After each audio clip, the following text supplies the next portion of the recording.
Magandang araw mga kadiwayay, welcome sa aking YouTube channel. Today's video is regarding dito sa electric fan na sira na kinonvert ko siya sa 12 DC motors. So napaka-versatile ng DC motors na to. Pwede siyang paggamitan ng 12 volt lumang car battery. At the same time, pwede rin siya sa kuryente. Gagamit lang tayo ng power supply na ang output is 12 volts. Nilagyan ko rin siya ng speed controller. So at the same time, nilagyan ko rin siya ng main switch. Saksak siya sa 220. Ito yung pinaka power power socket niya. Pwede siyang saksakan ng 12 volts, pwede siyang saksakan ng 220. So magagamit natin talaga to during brownout, lalo na ngayon tag-ulan. Okay, kung interesado kayo, stay tuned. So kunin natin mga piyesa. So ito gagamitin natin 16 inches sa mga scrap materials. Ito dito, steel. Ito yung pinaka housing nya. Ito na halos lahat buo. Basta yung stand, ito yung stand. Assemble natin to lahat. So tatanggalin lang natin to. Pag natanggal natin yan, ito lang gagamitin natin.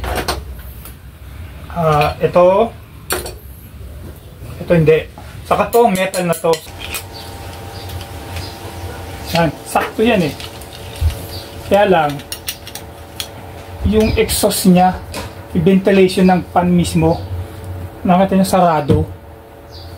Karoon ako ng solution. Tasan ko siya ng konti, mga ilang millimeter yan. Konti lang siya, tinansya ko lang. Tapos naglagay ako ng spacer.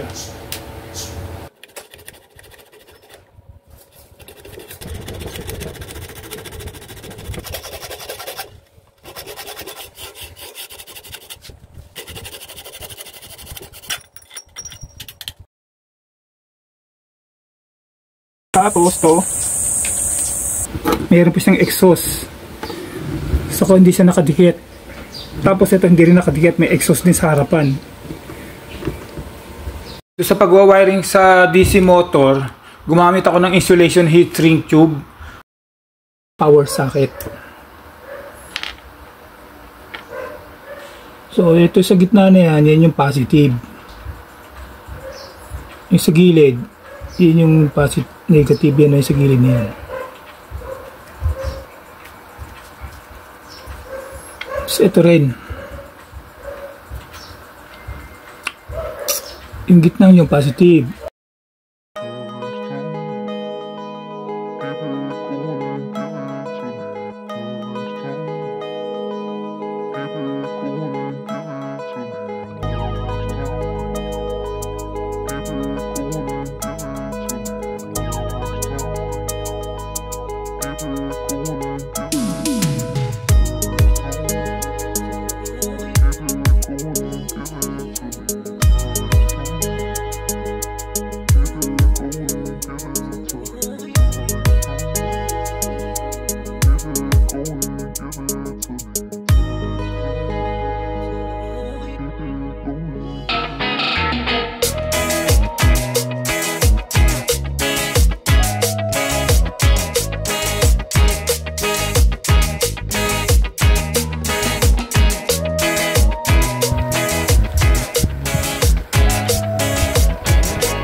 Yan, ito sa outlet to kasi ito yung papasok, pwede siyang optional, pwede sa may battery. So ito naman na to, diretso na to sa pinaka ng speed controller, yung papuntang power naman. So ito yun, positive negative na power DC socket nya. Ilagay ko na dito, nagbutas lang ako sa tema dito. Itong speed controller, 4 lang naman ang wiring nito. Yung isa papunta sa mga power, which is yun dito, dalawa positive negative. Tapos yung isa papunta sa motor, positive negative. So unahin muna natin yung sa motor.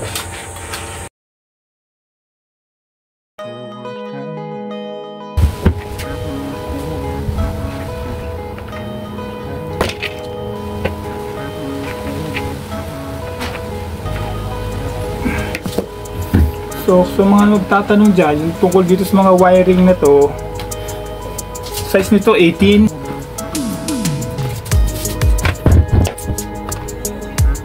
So from controller, ito yun wiring niya. From controller, to ito yung motor, pumasok sa controller. Tapos yung controller nagpas ng power, papunta doon sa socket yan, sa may power socket. So, lalagay ng main switch after ng controller. Butas ako dito para sa main switch ko. Tapos itong pinaka speed controller, tinagal ko yung pinaka switch. Ito ko lalagay. Yan.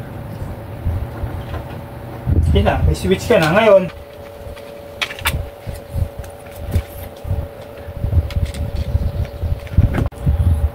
ito, hindi natin dito.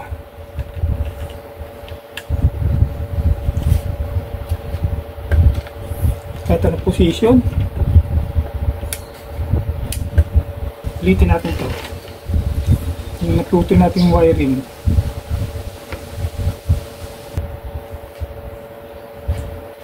So, pag sinara natin yan, yan, diba?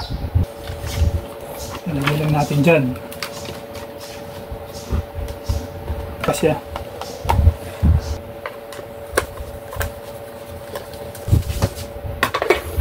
Dami. Alis natin. Pwede.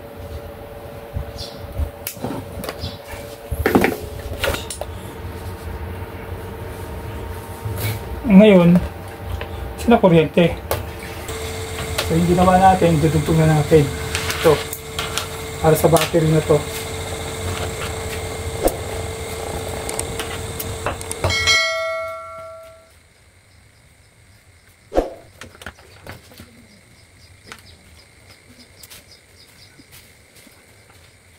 Tapos for the meantime, ini sa battery. So dito natin kukunin yung extension cord nya sa DVR.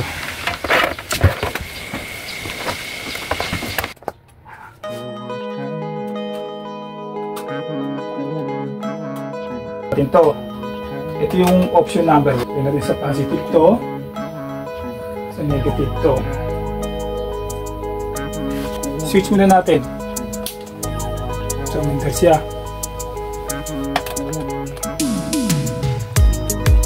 Switch off natin. On natin.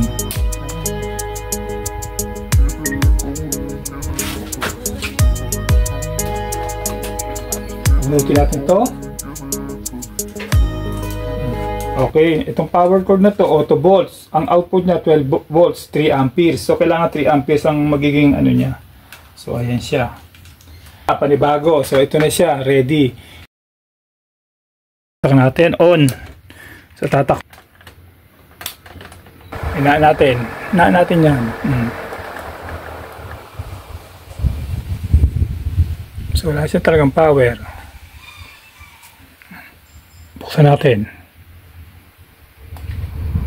Ayan, maximum yan. Naririnig nyo?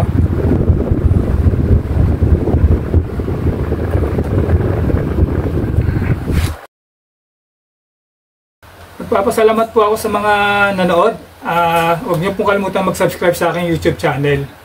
So, try nyo pong gumawa ng isang ganito. Pag may sira po kayong electric pan, try nyo pong gumawa. Tapos share nyo po sa akin sa comment section kung ano yung mga na-experience nyo. Hindi na po nakakompromise yung kanyang speed. Pwede na po siyang ikumpara sa mga regular na electric pan. Kata nyo. Okay po. Ciao for now.